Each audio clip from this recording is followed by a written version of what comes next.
Hello नमस्कार दोस्तों, आज हम फिर लेके आए हैं आपके लिए एक नई वीडियो। मेरा नाम है हरिया, मैं काम करता हूँ बहुत बढ़िया, खाता हूँ खाना और रोज गाता हूँ गाना।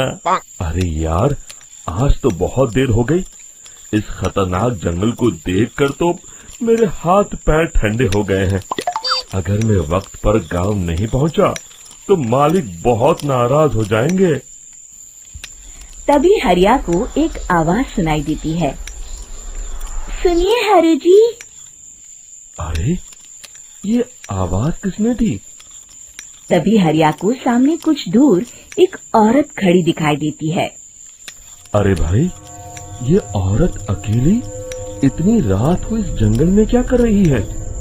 चलकर पूछना पड़ेगा।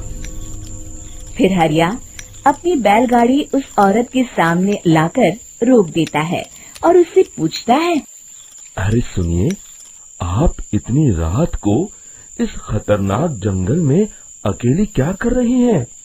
तभी वो औरत मीठी आवाज में कहती है, अरे हरु जी, आप आ गए। मैं कब से आपका इंतजार कर रही थी। वैसे तो यहाँ से काफी लोग गुजर चुके हैं, लेकिन मैं खास आपका इंतजार कर रही थी। अच्छा, तुम सच कह रही हो? मुझे तो यकीन नहीं हो रहा है। वो क्या है ना, आज तक किसी ने मुझसे इतने प्यार से बात नहीं की। हाँ हरु जी, मैं सच कह रही हूँ। अब देर मत करिए और जल्दी से मुझे मेरे घर तक छोड़ दीजिए। हाँ, कौन सी बड़ी बात है, अभी छोड़ देता हूँ। आप मेरे पीछे बैलगाड़ी में बैठ जाइए और मुझे रास्ता बताते चलिए।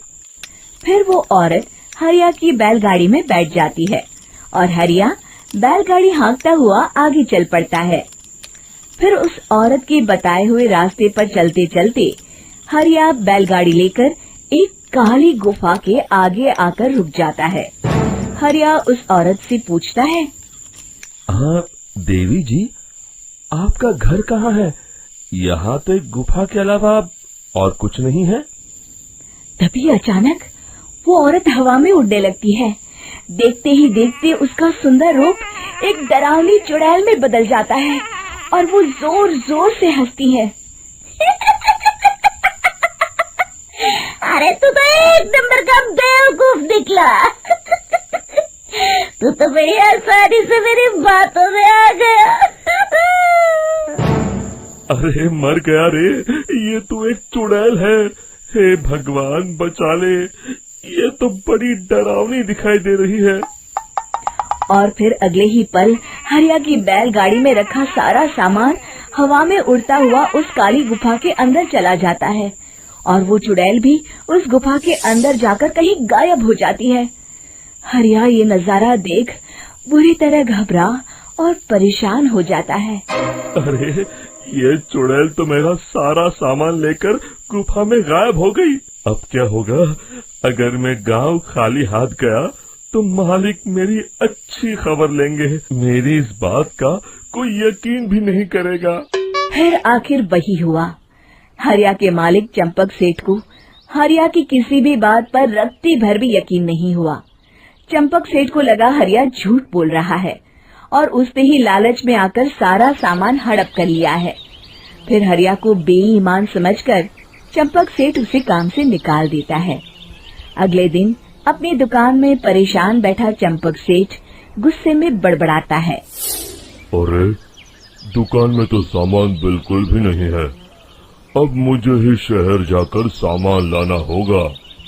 फिर वो अपनी बैलगाड़ी लेकर शहर चला जाता है। शहर से सामान लेकर जब चंपक सेठ वापस गांव लौट रहा होता है, तभी उसे एक आवाज सुनाई देती है, चंपक जी, ओ चंपक जी। अरे, ये तो कोई मेरा नाम लेकर मुझे पुकार रहा है। फिर उस रास्ते में वही औरत खड़ी दिखाई देती है। फिर क्या था, हरिया की तरह चंपक सेठ भी उस औरत के पास अपनी बैलगाड़ी लेकर जाता है और वो भी उसकी चिकनी चुपड़ी बातों के मुंह जाल में फंस जाता है। फिर चुड़ैल उसे भी अपनी गुफा तक ले जाती है और उसका सारा सामान लेकर गुफा में गायब हो जाती है। बेचारा चंपक सेठ लाचार होकर खाली हाथ गांव लौट आता है। फिर ये उस जंगल में रोज की बात हो जाती है। जो कोई भी शहर से कुछ लेकर गांव की तरफ लौटता, वो चुड़ैल उसे बेवकूफ बनाकर उसका सारा सामान लेकर गुफा में गायब हो जाती। एक दिन हरिया एक लकड़हारे को उसी जंगल की तरफ जाते हुए देखता है। फिर हरिया उसे रोकते हुए कहता है, अरे भाई, क्यों अपनी मौत को दावत दे रहे हो? मेरी बात मानो, आगे जंगल में मत जाओ, वहाँ एक बड़ी भयानक चुड़ैल रहती है। लकड़हारा हरिया की बातों को नजरअंदाज करते हुए कहता है, अरे भाई, मुझे पहले ही बहुत देर हो चुकी है, मुझे जाने दो भाई। शाम तक लकड़ियाँ काट कर शहर के बाजार में बेचना है। तुम अपनी ये कहानी किसी फुर्सत में बैठे इंसान को सुनाओ, मैं तो चला। इतना कहकर लकड़हारा वहाँ से आगे जंगल की तरफ चला जाता है। फिर अगले दिन गांव के मुखिया के घर के बाहर बहुत सारे लोग जमा हो जाते हैं। तभी हाथ में कुल्हाड़ी लिए खड़ा लकड़हारा कहता है, अरे मुखिया जी, अब आप ही हमें बचाइए उस जंगल वाली चुड़ैल से। हमारा सारा काम तो शहर से ही होता है। अरे मुखिया जी, उस चुड़ैल की वजह से तो मैं पूरी तरह बर्बाद हो गया हूँ।